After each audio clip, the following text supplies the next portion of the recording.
que todos los años salían. Así como cuando corrijo los trabajos me doy cuenta que hay errores comunes en todos los grupos, o errores que, como antes pedí un solo trabajo, el foco lo ponía en otro punto, porque antes yo les pedí un trabajo de diseño de producto, que ahora no les estoy pidiendo ese trabajo. Entonces, como ahora el foco es otro, la forma en la que voy a corregir es otra. No se guíen por trabajos de años anteriores. Me ha pasado en esta materia y me ha pasado en otras materias que copian y pegan, y a veces copian y pegan cosas que yo no las di porque fueron exclusivas de hace 3 años atrás, y entonces copian y pegan y encajan justo y parece que está todo bien, pero como yo soy la que siempre doy los prácticos, me doy cuenta que eso es algo de unos años atrás y que están copiando y pegando.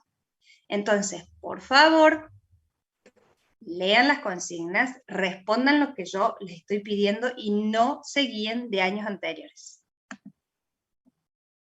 ¿Está claro?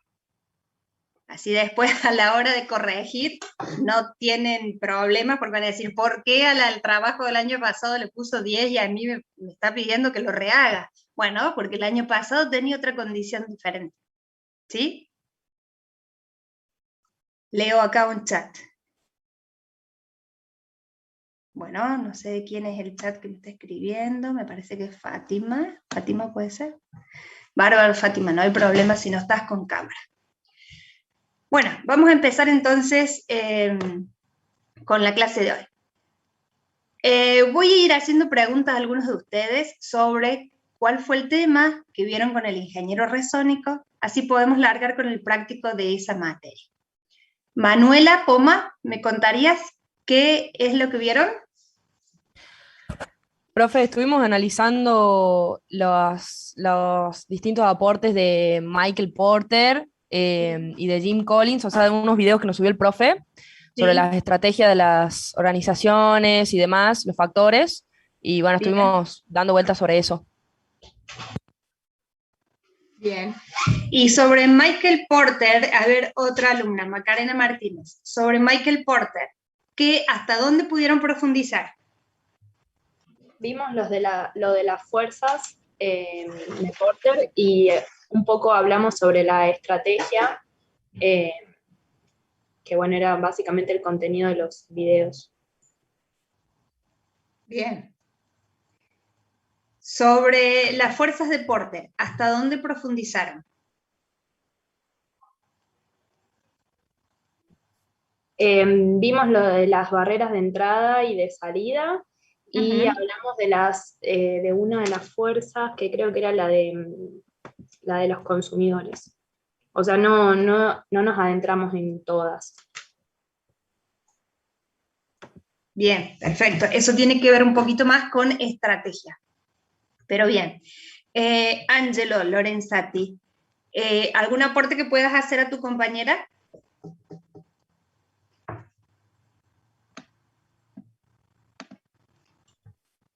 No estuve en clase en el teórico yo, profe. Bueno, ¿alguien más que haya estado entonces? Santiago González. Sí. ¿Aporte a lo de Porter? ¿O Sí. de qué más hablamos en clase? En general. Bueno, como bien dijeron, hablamos de lo de Porter, después de estrategias básicas, no básicas, genéricas. Genéricas. Sí, que tiene que ver con el costo, la diferenciación, y algo más que no me acuerdo. Y me falta uno más que no me acuerdo. La segmentación. Calidad. Segmentación, sí. Eso. Segmentación, bien, perfecto. Bien. Y hasta ahí llegaron. ¿Algo más avanzaron con el ingeniero?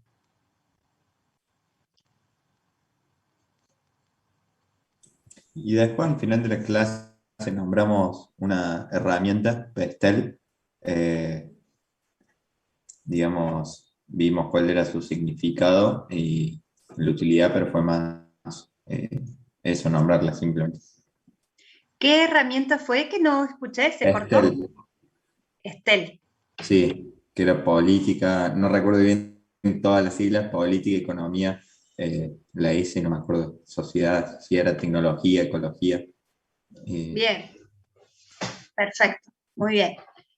Bueno, entonces tienen un pantallazo ideal de cuál es el mecanismo de análisis en una empresa para después llegar a una planificación estratégica, ¿verdad? ¿Sí? Yo les voy a presentar ahora en la clase un caso con el cual solemos trabajar, y lo que vamos a hacer es dividirnos en grupos. ¿Alguna vez trabajaron en Zoom divididos en grupos? ¿O no? ¿Sí? Bueno, entonces nos vamos a dividir en grupos y a cada grupo le voy a dar un tema diferente. Entonces, entre todos vamos a resolver un caso. ¿Hasta dónde vamos a ir? Vamos a hacer solamente la primera parte, que es del análisis externo e interno de una organización. ¿Me siguen? Vamos a ver un pequeño PowerPoint en donde resumo algunos de los puntos que ustedes estuvieron viendo con el ingeniero para empezar a trabajar hoy. Ahora les comparto pantalla. Profe, ¿puede ser que usted subió esos Power y unos PDF en el aula virtual? Sí, es con el material que vamos a trabajar hoy. Porque no lo pude descargar. Me decía error. No, yo tampoco pude. Qué raro. ¿Nadie lo pudo descargar? Están en la unidad y dicen, a ver, un segundo.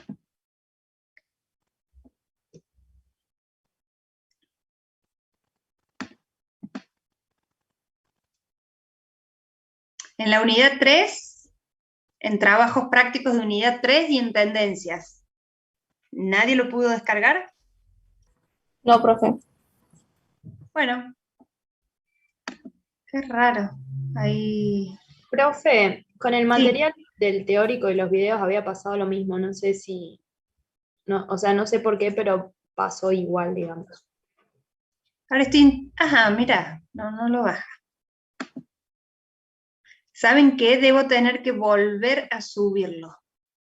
Porque nos actualizaron el aula virtual desde la universidad y pueden haberse borrado los archivos. Ha quedado como el link sin nada adentro.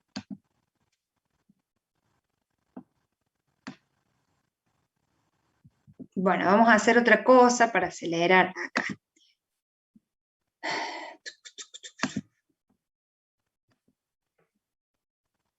Estoy viendo si yo les puedo pasar acá por el chat. No, tampoco. ¿Puedo compartirles por el chat? ¿Alguna vez lo hicieron? ¿Compartir un archivo en el chat de Zoom? Sí, a ver, lo voy a intentar.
Se está abriendo el...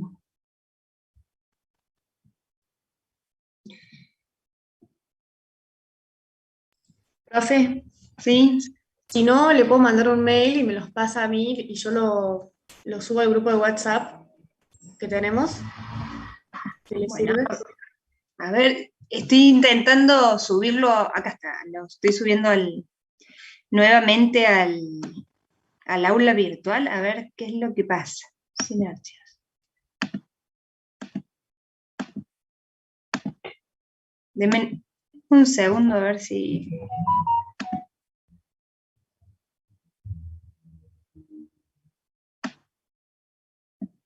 Places.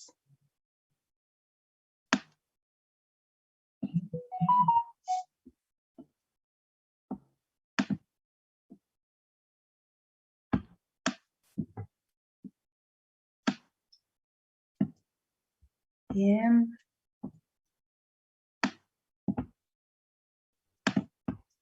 Bueno, en teoría ahí les volví a subir en trabajos prácticos unidad 3. Díganme si les llegó.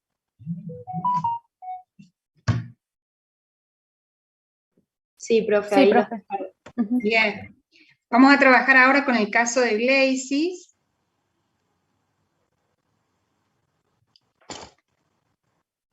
Y ya cierro yo tengo mi PowerPoint abierto, lo cierro, así se lo subo y ya lo vuelvo a abrir.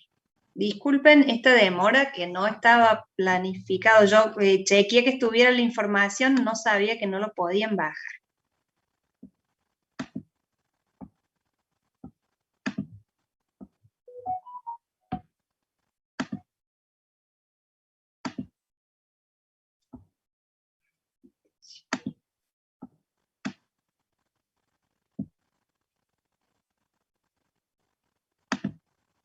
Bueno, ahí tienen que tener 3 archivos en el aula virtual. Fíjense si están los 3, así largamos.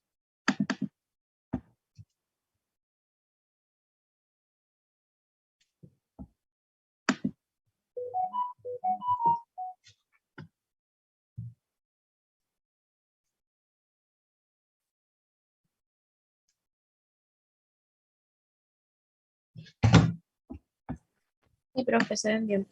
¿También? Bárbaro.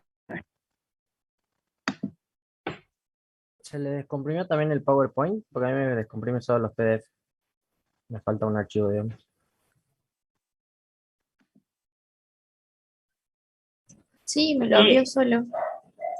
Ah, bien, al PDF lo subí último, a lo mejor demora un ratito más. Bueno, voy entonces a empezar a compartirles el PDF que ustedes están viendo.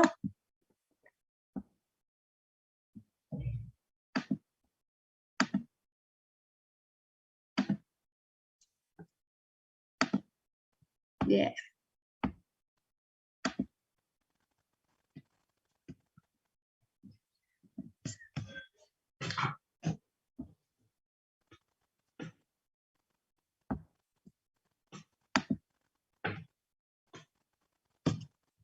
Mi compu está muy lerda hoy, así que... Ahí está. Bueno, entonces, previo a la etapa de desarrollo de la estrategia, lo que se hace es un análisis situacional de una empresa. Este análisis situacional tiene una parte externa de la empresa y una interna. En la parte externa empezamos con el análisis de escenarios. En este análisis de escenarios, que ustedes recién lo nombraron como STEL o algo así, son las siglas estas que tenemos aquí abreviadas, que es el escenario político. A ver, todas estas son variables macro, ¿no? Son variables a nivel país. Entonces, país o región, porque si estuviéramos, por ejemplo, como cliente a la Comunidad Europea, deberíamos analizar qué es lo que está pasando también allí. Como, por ejemplo, esta salida de Inglaterra de la Comunidad Europea, en cuanto nos puede llegar a afectar o no, si Inglaterra fuera un país cliente, o clientes dentro de ese país.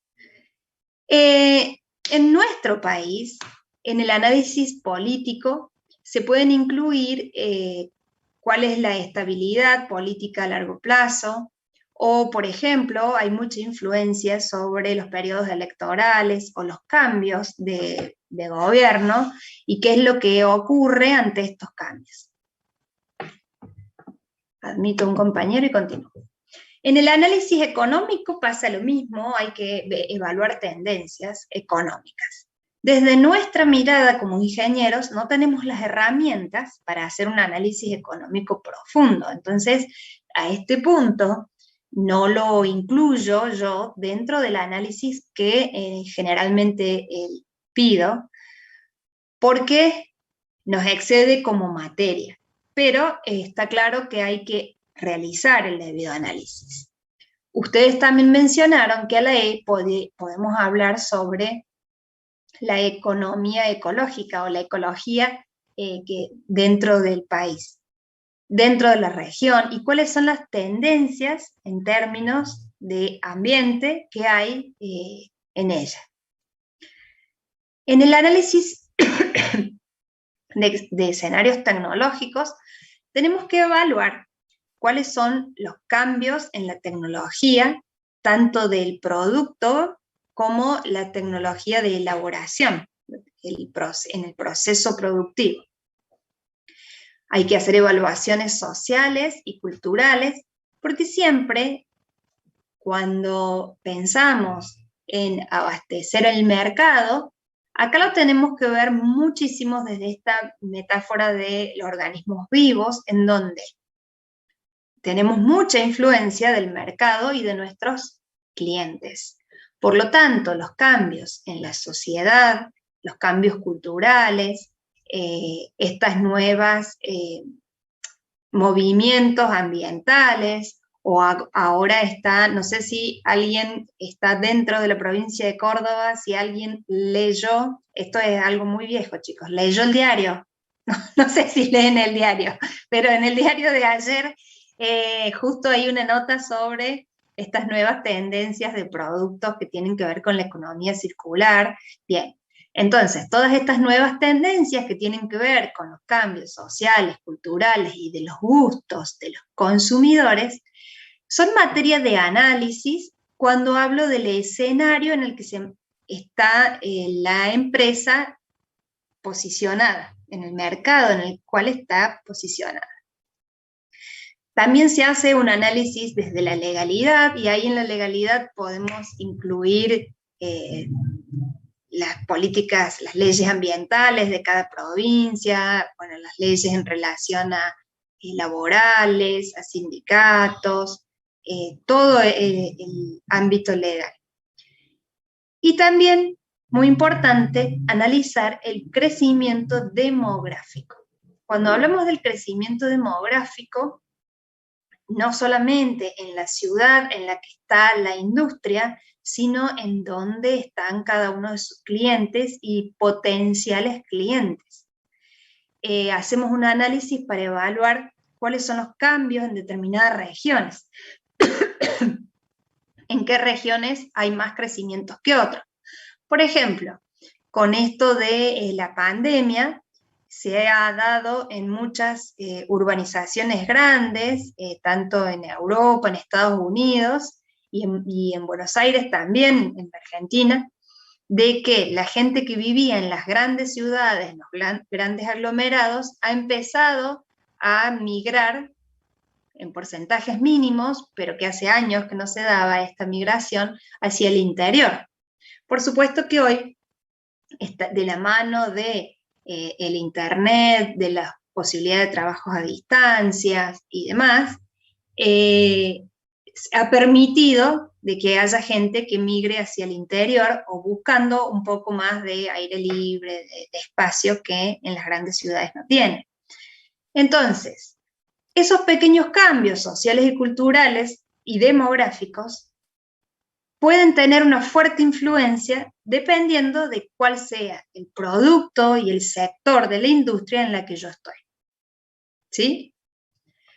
Vamos a empezar a ver, bien, este es el análisis de escenarios general, cuáles serían los puntos que se pueden incluir, que va a ser parte de la parte 2 del trabajo. Recuerden que ustedes hicieron parte 1 de un sector industrial, bueno, habría que ver ahora, en la parte 2, todos estos factores van a tener que tenerlos en cuenta. Cuando empezamos a hablar de la evaluación del mapa competitivo, ¿con qué nos encontramos? Con esto que ustedes conocen como las 5 fuerzas de Porter.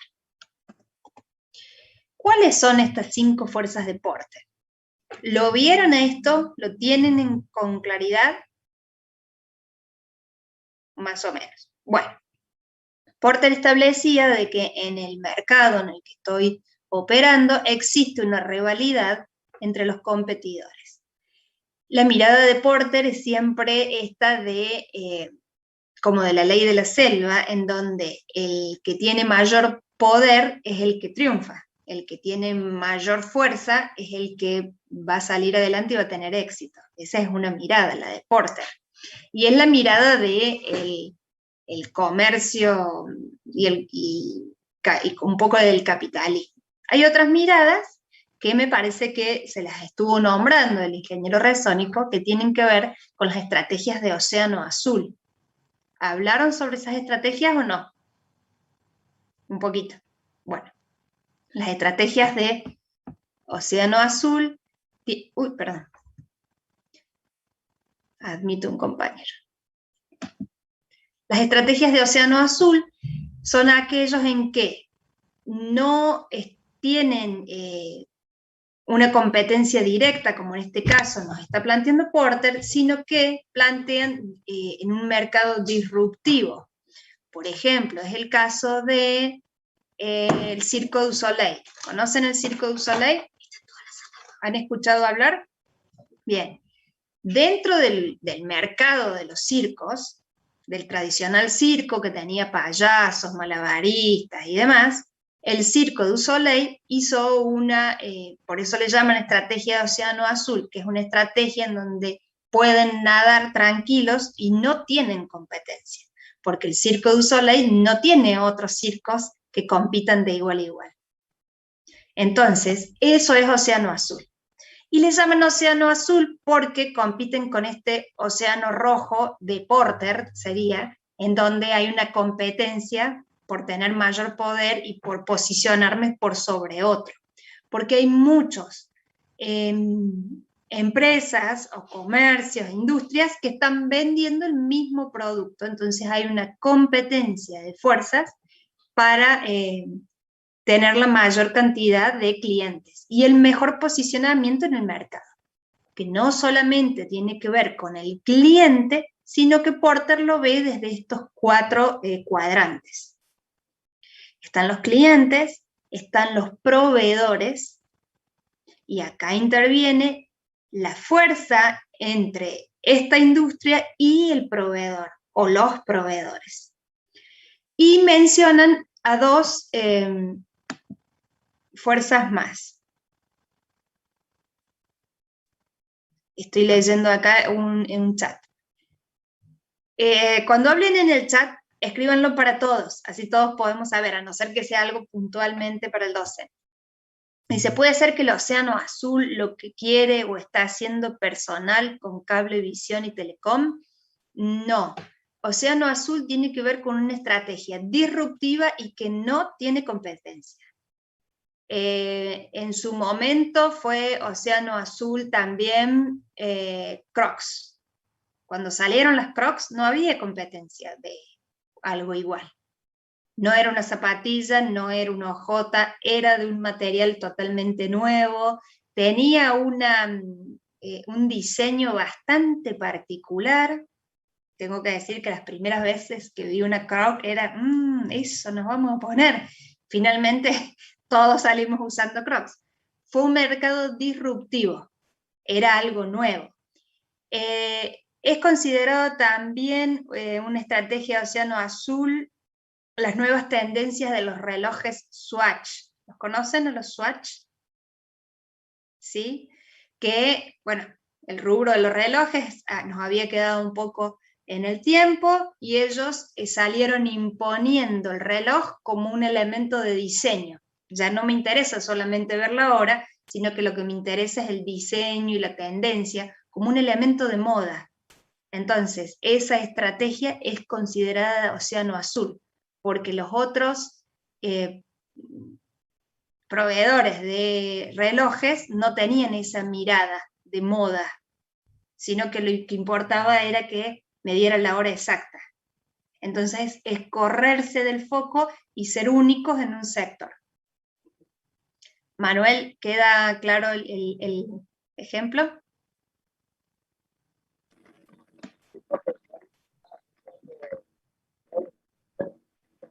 No se escucha, Manuel.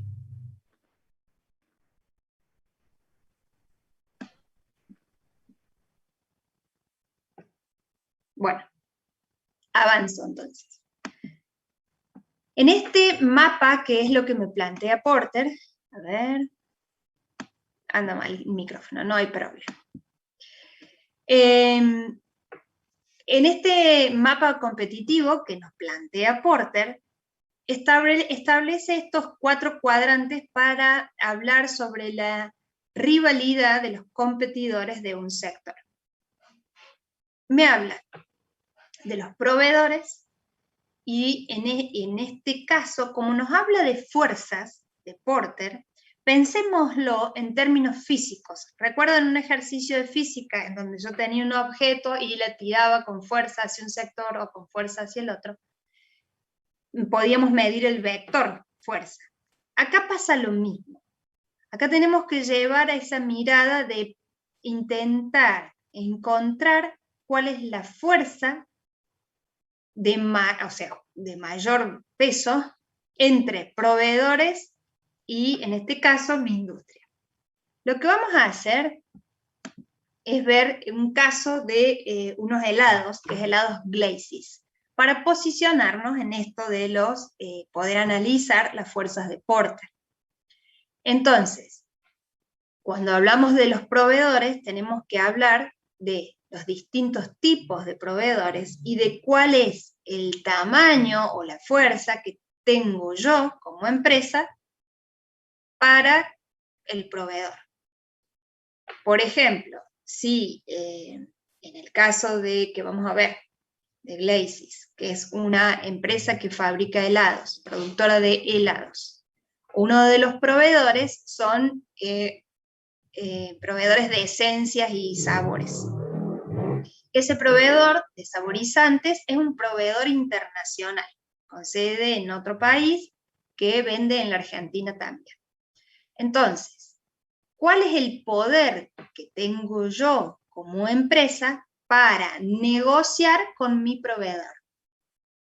¿Y qué le tengo que negociar? Le tengo que negociar los precios, los plazos de entrega y las cantidades y calidades. Son 4 factores: precios, plazos de entrega, calidad y cantidad.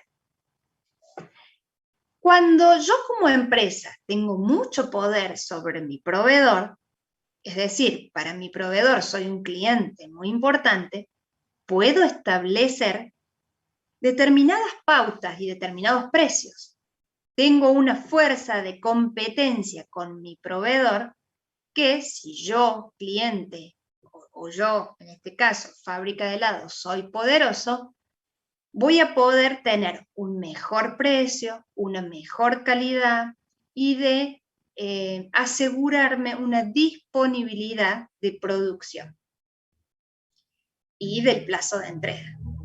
Si en cambio yo soy un cliente pequeño para este proveedor, es muy probable de que yo no les pueda discutir ni el precio, ni el plazo de entrega, ni de las cantidades, sino que me entreguen lo que les queda como sobrante o entreguen mi pedido no en un tiempo mínimo establecido, sino más adelante. Entonces, ¿cuál es la importancia? No solamente de poder identificar cuáles son todos mis proveedores, sino de poder entender cuál es mi poder frente a mis proveedores. Por eso nos habla de fuerzas de Porter, porque lo está midiendo en ese término de poder y de fuerza. Para con los compradores nos pasa lo mismo. No sé si hay alguien en sala de espera. No, parece así, acá está. Para con los compradores, que son los clientes, nos pasa lo mismo. Tenemos que pensar, si yo tengo un alto poder sobre mis clientes, un segundo que admito nuevos compañeros.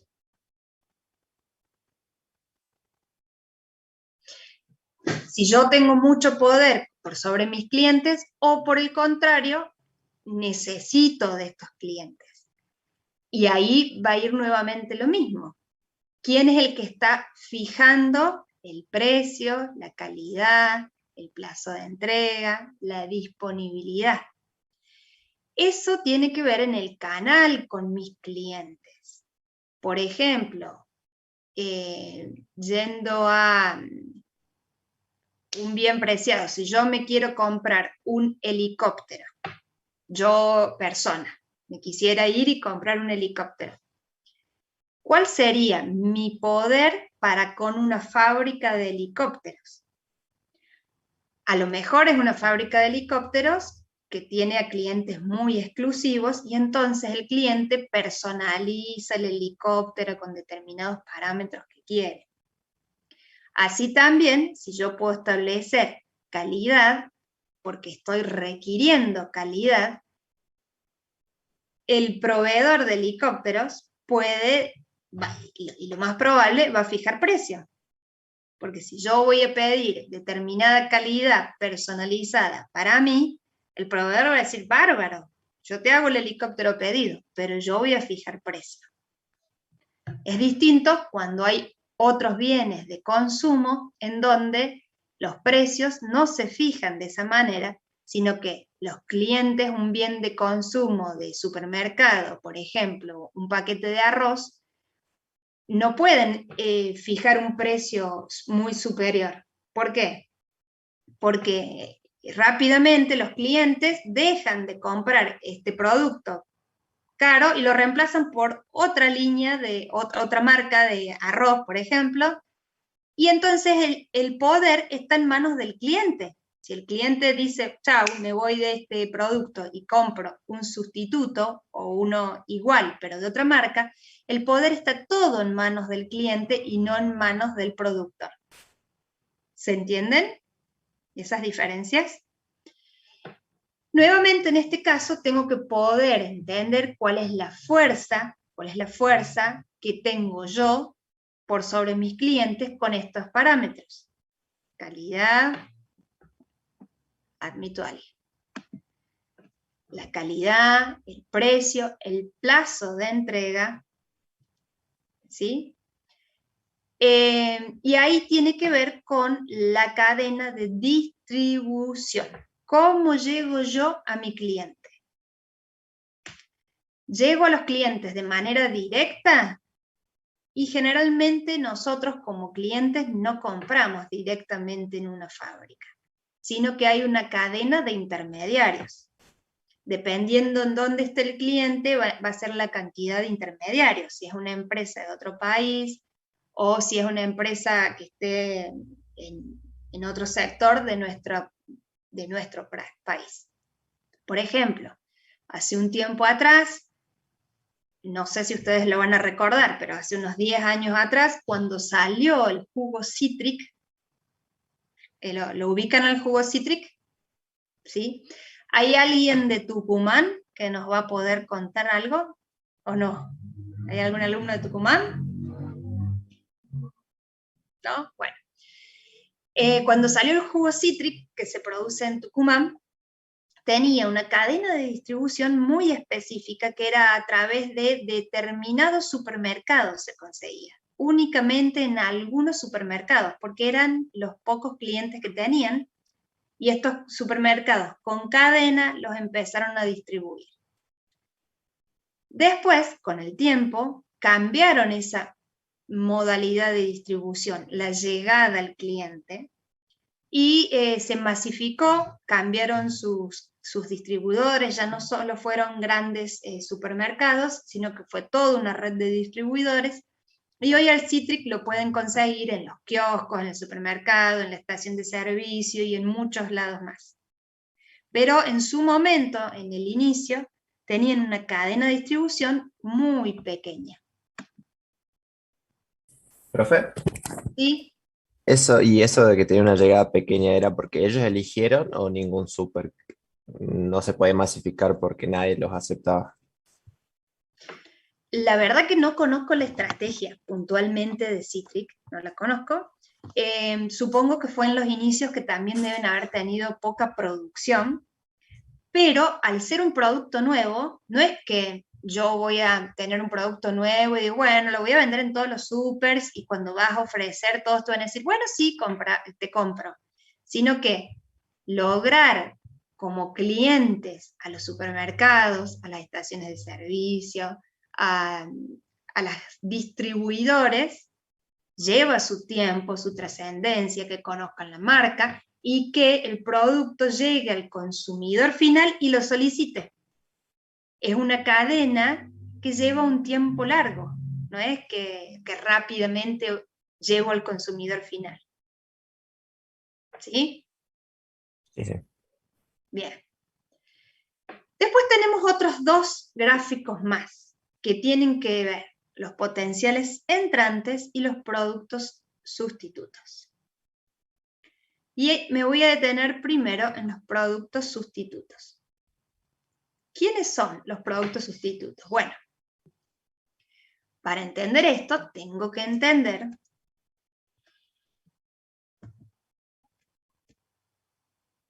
me adelanto para no pisarme, para ver qué sigue. En los productos sustitutos son aquellos productos que satisfacen la misma necesidad, pero que pertenecen a otro sector industrial. Lo repito de nuevo. Los productos sustitutos son aquellos que satisfacen la misma necesidad, pero pertenecen a otro sector industrial.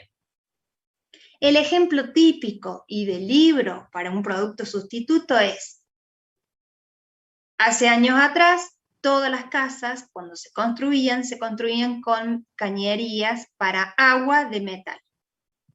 Hoy, el producto sustituto del momento fueron las cañerías de PVC, las cañerías de plástico. Termofusión se llaman hoy. Hoy esas cañerías de plástico han sustituido por completo a la industria de las cañerías de metal. Todas las casas que se construyen hoy, los sistemas de agua, son a través de cañerías de plástico. ¿Por qué? Fueron productos sustitutos. Y les ganó en el mercado, les ganó por completo las cañerías de plástico. Después de las cañerías de plástico están en las nuevas tecnologías que son estas, las de termofusión. Pertenecen a distintos sectores industriales. Uno es el sector industrial del metal y otro es el sector industrial del plástico. Son dos sectores industriales diferentes. ¿Sí?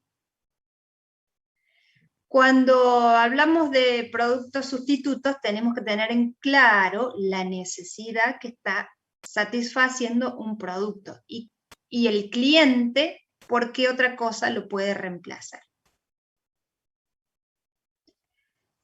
Cuando hablamos de potenciales entrantes, que es el cuarto cuadrante,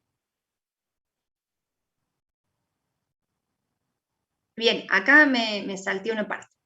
Recuerden que en esto siempre hablamos de un mapa de poder. Entonces, ¿cuál va a ser el poder de estos? Acá en el cuadro lo llama presión de los productos sustitutos. ¿Cuál es la presión que están ejerciendo esos productos? Y en esto tengo que tener muy en cuenta el paso anterior, los saltos tecnológicos y los cambios sociales, culturales de las personas. Eso va a tener mucha fuerza sobre la presión de los sustitutos. Si yo digo, a ver, yo soy que uno de los grupos va a trabajar con yerba. Si yo digo, mi mercado es de la yerba, ¿cuál es el producto sustituto que me puede estar compitiendo? ¿Cuáles serían los sustitutos? Un té. El té, ¿qué más? Mate cocido. Café. El té, el café. El mate cocido es un derivado de la yerba mate.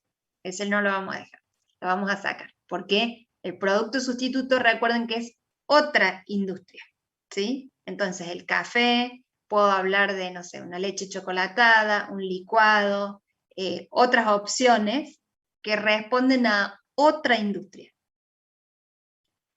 Son Profe, productos, sí. ¿cuál sería el que se reemplace el mismo producto por otra marca? Ponele, ¿cómo se llamaba eso? Esos son los competidores. Acá en el recuadro del medio es el recuadro negro. Esa es los competidores directos. Entonces, dentro de yerba podemos encontrarnos, bueno, 10, 12, 20 marcas y más, que es el sector de los competidores existentes. ¿Sí? Que aún no los hemos evaluado.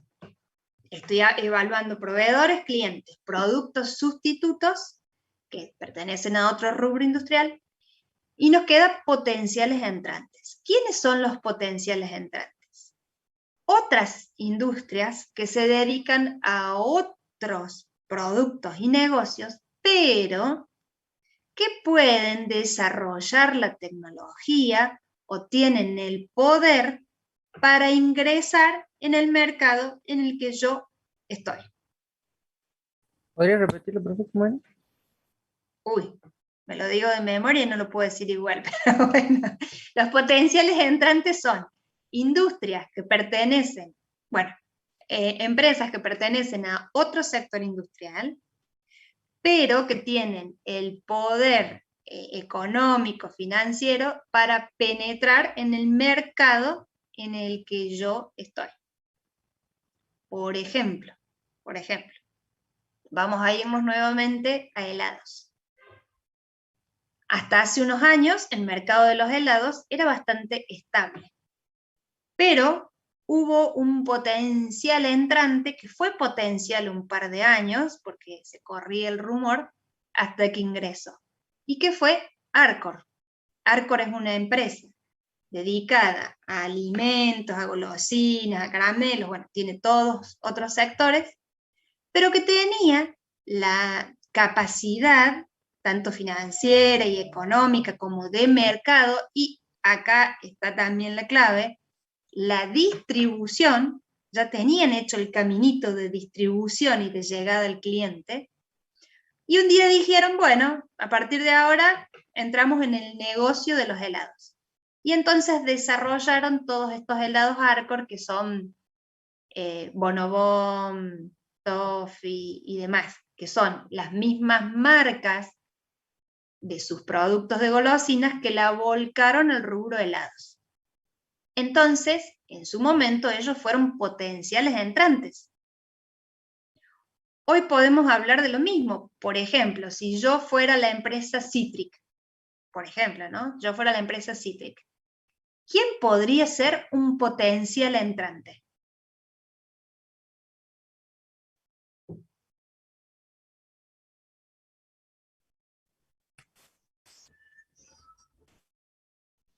¿Coca-Cola tendría los medios para sacar una línea? Exactamente, podría ser Coca-Cola. ¿Por qué?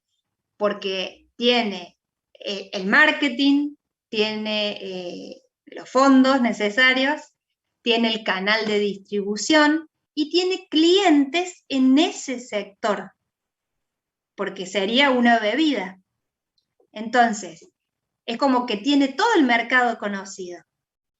Fíjense en que Coca-Cola tiene un producto un poco más... Sí, tiene cepita, que es bastante parecido.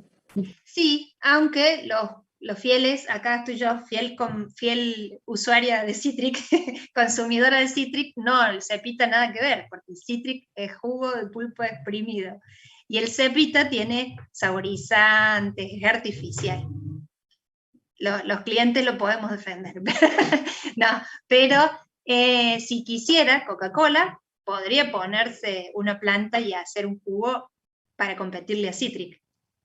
Hay otros jugos muy parecidos a Citric en otras provincias. Si nos vamos para la zona de Entre Ríos, ¿hay alguien de Entre Ríos?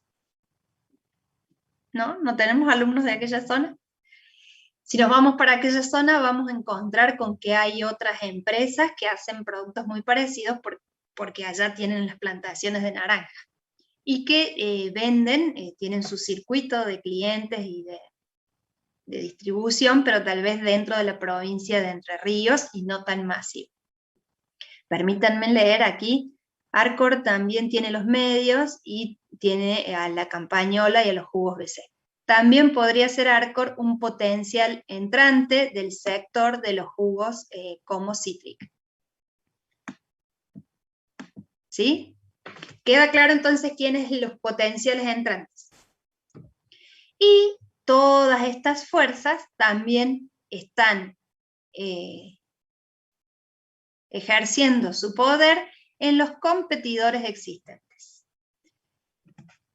Dentro del cuadrado negro, que son la rivalidad, los competidores existentes, ahí podemos poner, en el caso a la empresa que estemos analizando, por ejemplo, Jugo Citric, y a todas las demás empresas que hagan el mismo producto para poder entender cuál es el mapa de la rivalidad. Y para poder entender cuál es, cuando vemos a veces algunas estadísticas que dicen determinada empresa tiene el 50% del mercado de los jugos. Bien, ese 50% me está dando como el poderío económico, ¿sí? De la cantidad de clientes y de la fuerza que tiene en el mercado ese producto. Puede haber a lo mejor un segundo. A ver, vamos a algo que está bastante monopolizado, que es la telefonía, los servicios de telefonía. ¿Quién tenemos? Claro, Personal y Movistar. Es probable que si googleemos vamos a encontrar cómo es el mercado de estas tres compañías. Y vamos a encontrar cuál tiene mayor mercado. Esas tres empresas son los actuales competidores. Y digo, está bastante monopolizado porque, bueno, en nuestro país están esos precios fijados y hay determinadas leyes, ¿no? Pero, ¿podrían tener estas empresas algún competidor, un potencial entrante? A ver si conocen algo del mercado de las comunicaciones. ¿No Puede había una haber empresa nueva que se llamaba Twenty que estaba entrando hace poco? Que son una marca de telefonía, no me acuerdo si de Chile o algo así. Puede ser, yo no la conozco, pero puede ser. Puede ser también, en Estados Unidos es muy fuerte AT&T, AT&T. Entonces, estas empresas que conocen el negocio, pero que están en otro lugar geográfico, también son los potenciales entrantes, porque en el mercado de las comunicaciones ya no es solamente un país, sino que estamos hablando de regiones o hasta a nivel mundial. Entonces, tal vez un proveedor de servicios de telefonía de Europa o de Asia o de Norteamérica puede ser el potencial entrante a el sector industrial. ¿Qué es lo que pasa? Que muchas veces los miembros de la competencia se ponen de acuerdo y dictaminan leyes para que no puedan ingresar algunos potenciales entrantes. Y acá es donde vemos las barreras de entrada. Las barreras de entrada se basan justamente en estándares altos para que no cualquiera pueda ingresar a nuestro sector. Una de las barreras de entrada tienen que ver con la legislación, que quienes estén dentro de un negocio hagan presión para legislar y que no ingresen otros.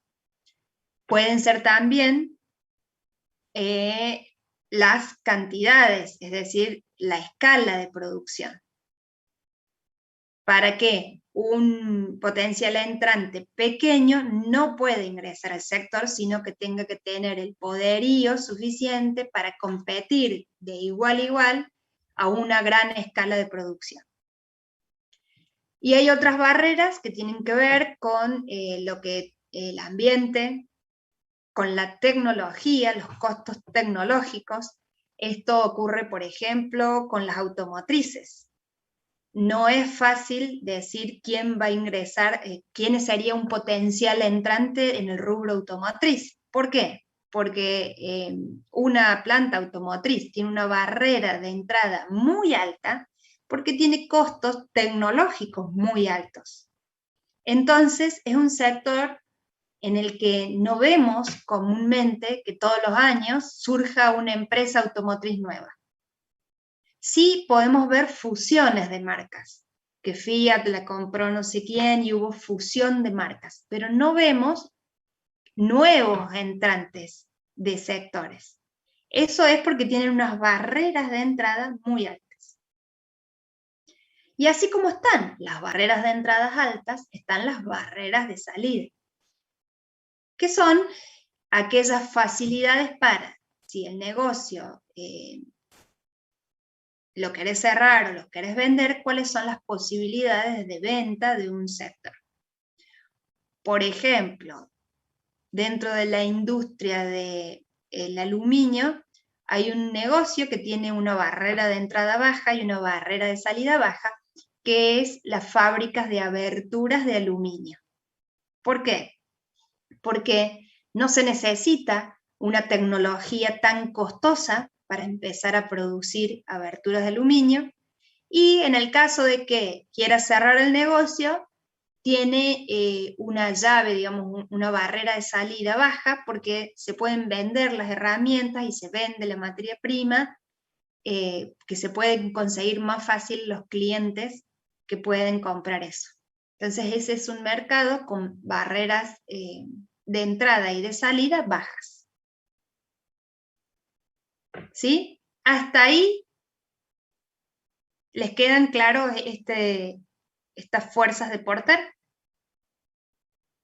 Sí, profe, a mí no me quedó tan claro lo de los suministradores, ¿cómo era? Los proveedores, los distintos proveedores. Ahora lo vamos a ver con el ejemplo, pero a ver, estoy pensando en algún ejemplo. En la industria láctea. En la industria láctea, ¿quiénes serían, por ejemplo, en el caso de los helados? ¿Quiénes serían los proveedores? El helado se hace con leche y crema de leche. Entonces los proveedores son Tambos y la industria, alguna industria proveedora de crema de leche. ¿Cuál es el poder de negociación que tengo yo como industria con mi proveedor? Que serían los Tambos. Bueno, eso va a depender de la cantidad de litros que produzca el tambo y la cantidad de litros que yo consuma. Por ejemplo, que un tambo con 50.000 litros diarios de leche, y yo necesito consumir 300.000 litros diarios. ¿Quién tiene más poder? ¿La fábrica o el tambo? La fábrica consume 300.000 litros diarios de leche y el proveedor solo tiene 50.000. Por supuesto que yo tengo muchos proveedores. Uno de ellos tiene 50.000. ¿Quién tiene más poder a la hora de negociar? La fábrica. La fábrica. ¿Por qué? Porque va a decir, bueno, mira, si vos no me entregás estos 50.000, yo tengo 8 proveedores más o 5 que me van a poder reemplazar. Entonces, ahí está el juego. Distinto sería una situación al revés. Si el tambo produce 50.000, bueno, por ejemplo, 50.000 y yo consumo solo 30.000. El tambo me va a fijar el precio, me va a fijar condiciones, me va a decir, mira, hoy le entregué a otro cliente porque necesitaba mayor cantidad y te dejé sin materia prima a vos. Ese es el poder relativo, acá dice, poder relativo de la negociación. ¿En qué se basa ese poder relativo? En tener una relación con mi proveedor y fijar estas pautas de precio, de cantidad de calidad y de tiempo de entrega, estas variables. ¿Por qué? Porque un buen poder de negociación con mi proveedor me va a permitir establecer hasta, se hacen contratos con un proveedor que me aseguro que en el tiempo me entreguen, por ejemplo, todos los días determinada cantidad, o todos los meses determinada cantidad, a un precio fijo, y que me entregue sí o sí todos los días, lunes, tal cantidad. Eso son parámetros de la negociación con mis proveedores. ¿Y cuándo va a ser más efectiva esa negociación? Cuando este poder lo pueda manejar yo como industria. ¿Me seguís hasta acá? ¿Sí? ¿Quedó un poco más claro ahí? Bien. Por eso es esta rivalidad de poderes que me ayudan a entender quiénes son los competidores del sector, los posibles competidores del sector,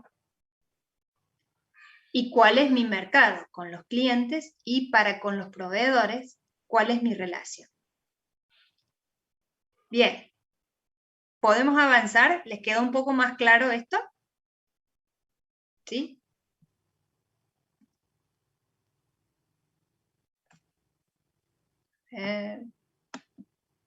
Bien. Entonces, lo que vimos recién era el punto B del análisis situacional externo, y bueno, acá hay un poquito de interno, era el punto B, evaluación del mapa competitivo según el análisis de las fuerzas de Porter. Ahora pasamos al punto C, que es determinar la necesidad a satisfacer. Y para yo entender cuál es la necesidad que satisface un producto, bueno, a ver, primero, en una empresa no solamente hace un producto, sino una serie de productos. Muchos. A veces están divididos por áreas, por sectores, por determinadas características. Pero cuando yo me voy a basar en un producto en particular, es importante establecer cuál es la necesidad que satisface ese producto. Para el cual es importante entender cuál es el uso previsto. El uso previsto de un producto. La necesidad que satisface. ¿Cuál es el usuario final? ¿Y cuál es el hábito de este usuario final? Es comprender qué es lo que quiere, por qué, en qué ocasiones lo usa. Y todo esto lo relacionamos a través de una herramienta que seguro ustedes la vieron, con el ingeniero resónico, también la vimos cuando hablábamos de las metáforas como organismos vivos, que era esta pirámide de Maslow, que fue de 1930, cuando,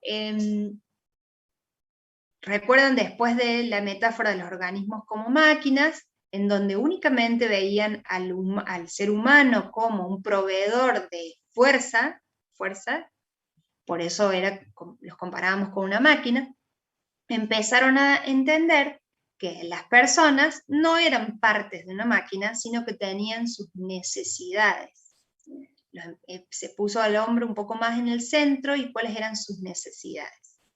Entonces, a partir de ahí se estableció esto, este autor que fue Maslow estableció esta pirámide.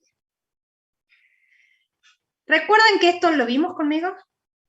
¿Lo vieron con el ingeniero resónico? ¿Sí? Así yo lo paso. Si ustedes lo tienen en claro, yo avanzo. Emiliano Fasola, ¿lo vieron con el profe? ¿Lo tienen Sí, claro? con usted más que nada lo vimos, pero sí bastante clara es. Bueno, perfecto. Entonces, por ejemplo, si yo digo, me quiero comprar un helicóptero, ¿qué tipo de necesidad está satisfaciendo? La de autorrealización. Bien. Ahora, si yo soy un gobierno y necesito un helicóptero para ambulancia sanitaria, ¿qué necesidad es?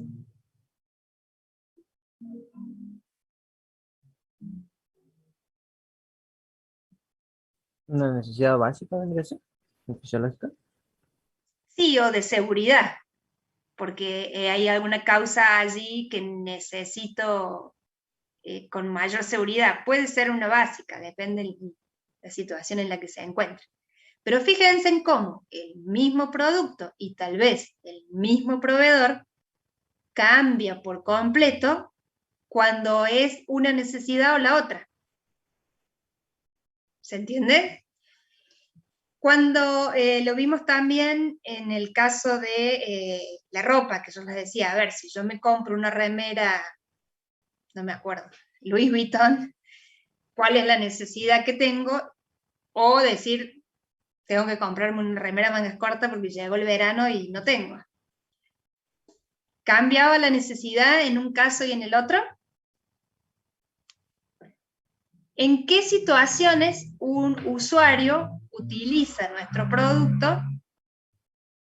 Va a hacer variar las condiciones. ¿Y para qué quiero saber yo esto? ¿Va a ser el mismo producto que le pueda vender, en este caso, al helicóptero sanitario, al gobierno, que a un particular que quiere comprarse un helicóptero?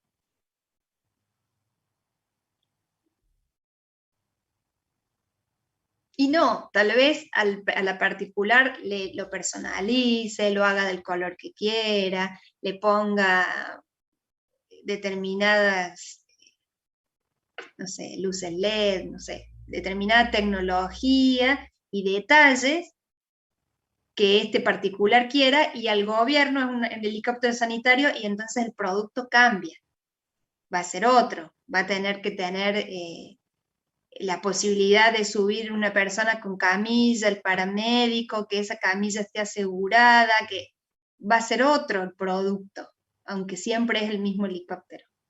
Y eso también nos va a permitir diseñar los estándares de precio, de calidad y de tiempo de entrega.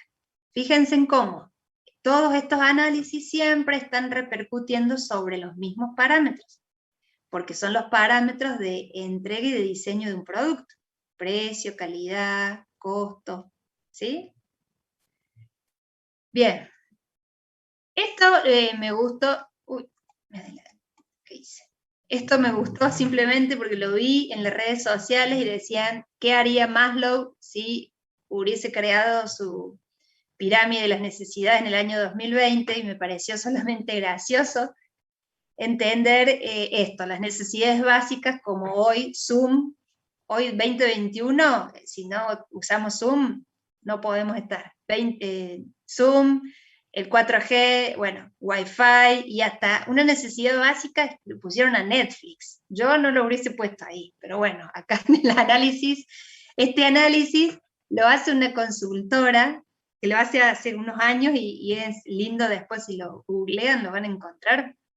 Maslow 2018, 2019, 2020, van cambiando los iconos de las redes sociales en los años. Necesidades de seguridad, el mail, me parece que es Uber el segundo icono, y el tercero, ese no lo conozco. ¿Ustedes lo conocen? Este que es como una nubecita, ese no lo conozco.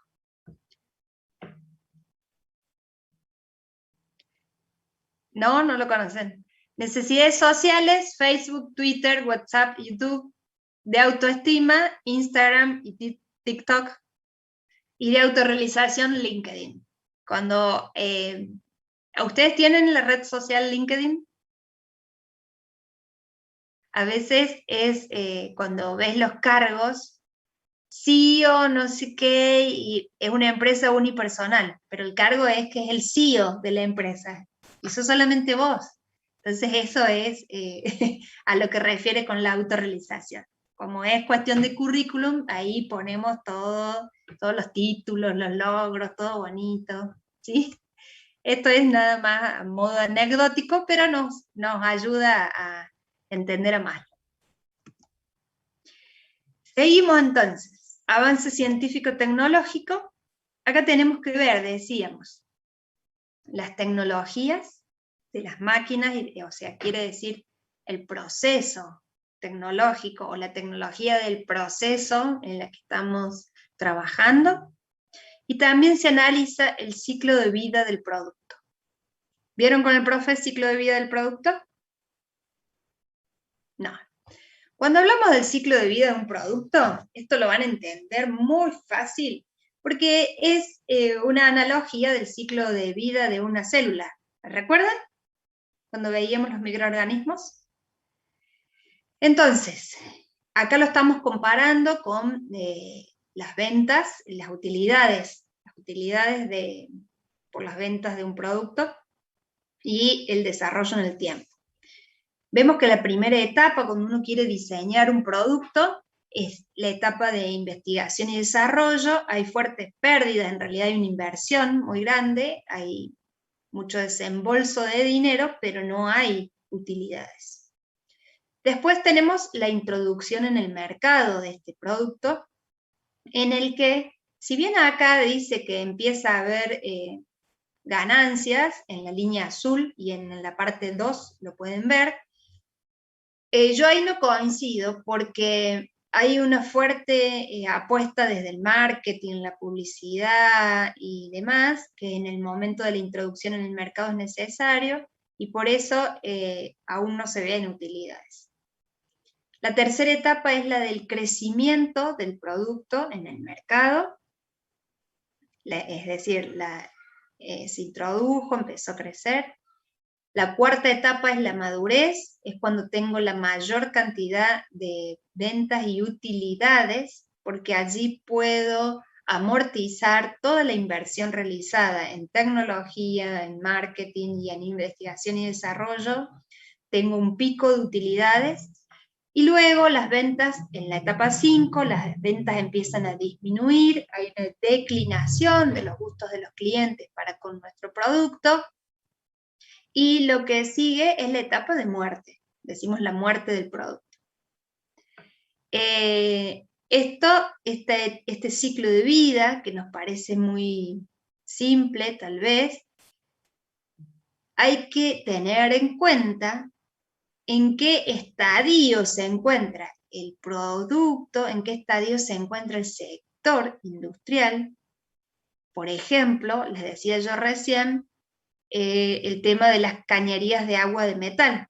Cuando se encontraba en la etapa 4 de mayor utilidad, y ojo, era una etapa 4 no así como está dibujada acá, sino extendida en el tiempo, porque hacía años que se utilizaban las cañerías de metal para la conducción de agua, ingresó esta nueva tecnología, que era la de PVC, hizo que las ventas cayeran por completo y que desapareciera la tecnología de cañerías de agua de metal. ¿Sí? Entonces, no tiene que ver solo un producto, sino el sector en el que está, que me hacen analizar la tecnología y la posibilidad del ciclo de vida de lo que yo estoy produciendo. A mí me gusta a veces explicarlo esto de algún modo. Si yo hablo de dispositivos de almacenamiento de información en la computadora, entonces voy a pensar, el CD, ¿en qué etapa está de este ciclo de vida?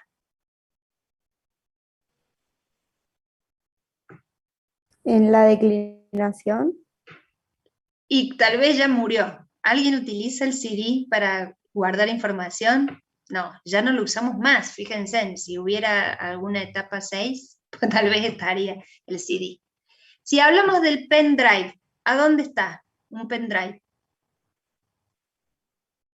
Y ya está en la etapa de madurez. ¿Ustedes dicen que el pendrive está en la madurez? Yo creo que ya en la declinación, porque empezó a aparecer todos los drive y todo eso que está reemplazando. Exacto, ya está en la etapa de declinación, ¿sí? Ya no hay mucha tecnología. La tecnología del pendrive debe tener 15, 20 años, chicos. Por lo menos. El primer pendrive yo lo tuve en el año 2003-2004, con el que grabé mi tesis de ingeniería química, así que imagínense si es vieja la tecnología. ¿Qué encontramos después? Que los pendrive tenían mayor cantidad de memoria, pero no hubo un cambio tecnológico. Y después encontramos que en vez de ser finitos y largos, empezaron a hacerlos con formitas. Pero en sí, la tecnología del pendrive no evolucionó más. Entonces ya la encontramos en la declinación. ¿Qué encontramos hoy en la etapa de madurez? ¿Qué tecnología de almacenamiento usan ustedes? Los drive, ¿Los drive en dónde? acá en internet, en la nube, digamos. En la nube. En la nube. Hoy utilizamos mucho en la nube. ¿Estará en la 4 en la nube o estará en la 3? ¿Qué creen ustedes?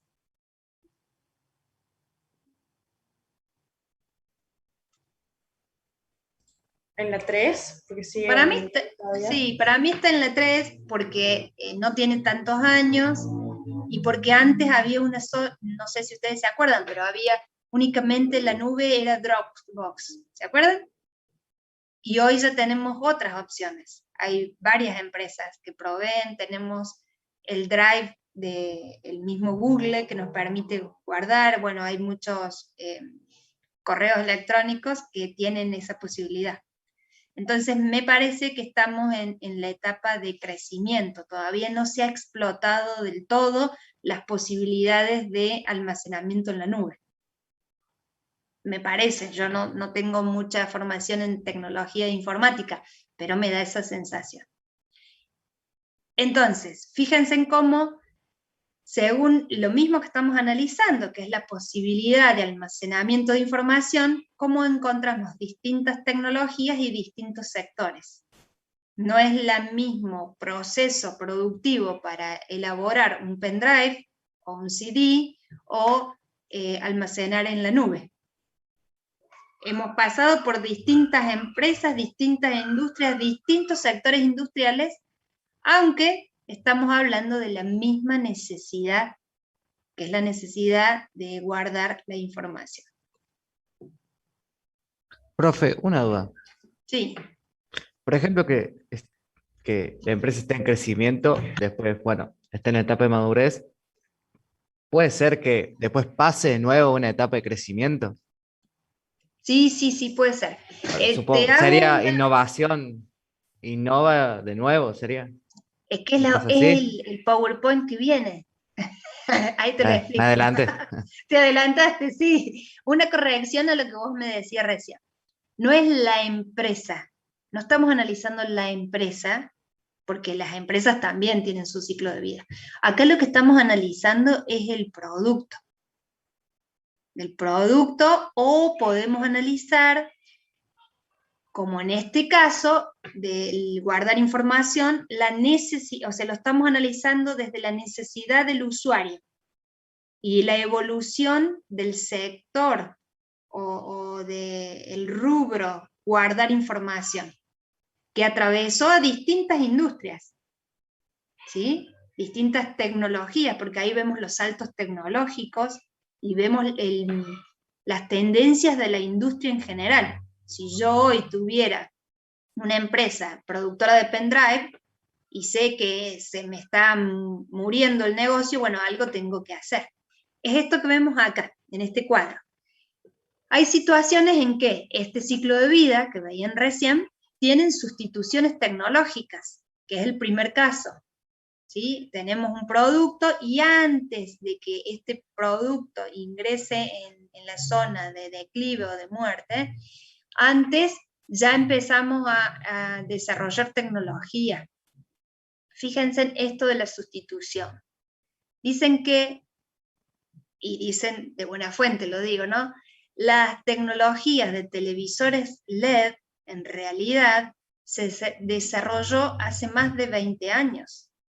Pero no la pusieron a la venta, no masivizaron el producto porque las empresas de televisores o de pantallas no le podían encontrar a dónde terminaba el ciclo de vida. Como era una tecnología tan buena, ellos no encontraban a dónde en el tiempo se iba a agotar el ciclo de vida, y no lo quisieron largar hasta que no agotaron las tecnologías anteriores, que fueron el plasma, y hubo otras tecnologías que duraron poquito tiempo. A lo mejor alguno de ustedes se acuerda. El televisor por plasma duró poquito tiempo porque luego salió el LED. Y hoy en el LED ya le metieron todo lo que es internet, ¿no es cierto? Entonces, hay sustituciones de productos que la tecnología nos va acompañando, y esto se programa, se llama obsolescencia programada de los productos, en donde sabemos, digamos, pues, dentro de la industria se sabe. Nos pasa con la industria de los celulares, cada 2 años si no cambias el celular te queda viejo, ya no tenés memoria, no hay aplicaciones, no podés bajar determinadas aplicaciones. ¿No nos pasa eso? Eso es la obsolescencia programada, que tiene que ver con cuándo va a quedar obsoleto un producto, y que está programado desde la industria, pero tiene que haber una evolución tecnológica y un desarrollo que van de la mano. Hay productos, en cambio, nos vamos al cuadrante 2, en donde tienen una extensión del ciclo de vida. Veamos el caso de Coca-Cola. ¿Cuántos años tiene el producto Coca-Cola en el mercado? Más de 100. Si yo no recuerdo mal, fue como de 1895, 1890 y algo. Si alguien lo googlea, nos va a decir cuándo se inventó la Coca-Cola. Sin embargo, han logrado hacer una extensión de ciclo de vida permanente. ¿Cuál es la última que estamos viendo? ¿El año pasado, de este año? La de café salió ahora. Pero ese es un producto distinto dentro de Coca-Cola. ¿Pero qué cambio tuvo la Coca-Cola? La cantidad de azúcar. Pasó a ser light. La Light me parece que no está más. Antes había una Coca-Cola Light, ahora no está más. Ahora hay una Coca Cero. Ahora se llama Coca Cero. Y tiene 2 Profe, productos. fue en 1892. Ay, me ahorré por unos años. Pero 1892. Fíjense en el tiempo que hace que está Coca-Cola vigente y siempre como una de la primer compañía ahí peleando con Pepsi. La coca sin azúcar, dice alguien acá en el chat. Sí, sí, esa es. Y son extensiones del ciclo de vida. ¿Por qué hacen esto? Porque se van ajustando a los cambios de la sociedad, al consumo, durante mucho tiempo, y lo sigue teniendo. Coca-Cola tuvo una fuerte crítica por parte de asociaciones de pediatras, médicos y demás, por el alto consumo de azúcares que tenía el producto. Entonces, frente a la mala publicidad, bueno, ellos también se tienen que ir ajustando y por eso extendiendo su ciclo de vida. Hay otros productos que, bueno, desaparecen o hay el cambio tecnológico, en el caso del tercer cuadrante, que van cambiando tecnologías. Y en el cuarto cuadrante, la extensión de la fase de madurez, hay muchos productos que tienen una fase de madurez muy extendido. En la Argentina hay un caso muy famoso de libro que es la Rhodesia. La Rhodesia es un producto que tiene como 40 años o más. Si alguien lo googlea, el nacimiento de Rhodesia, pero yo era chica y ya lo comía. Y durante años y años no tuvo ningún cambio, ninguno. Los únicos cambios fueron hace muy poquito atrás, hará unos 5 años, porque hubo una legislación del Código Alimentario Argentino en donde debieron adecuar el packaging, que antes era como, ¿recuerdan? Como un papelito dorado que se podía abrir y que venía envuelto en el papel exterior, como un tubo. La legislación del Código Alimentario exigía que todos los alimentos debieran estar con un packaging inviolable para el consumidor. Y la Rhodesia no cumplía con ese requisito. entonces debieron cambiar el tradicional papelito dorado metálico por el envoltorio actual.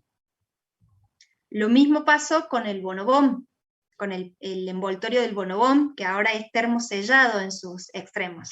Le dejaron como los moñitos, pero está termosellado.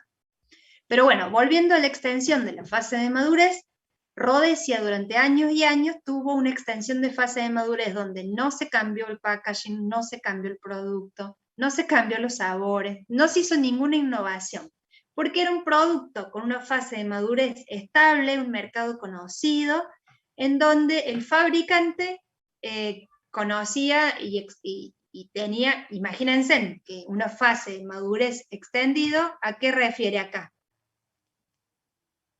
A una utilidad prolongada, porque no había inversiones ya.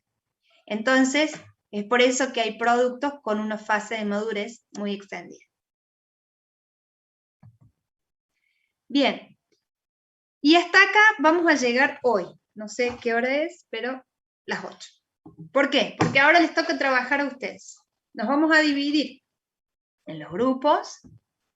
Ahora salgo de acá, dejo de compartir pantalla. Bien. ¿Ahora me ven a mí?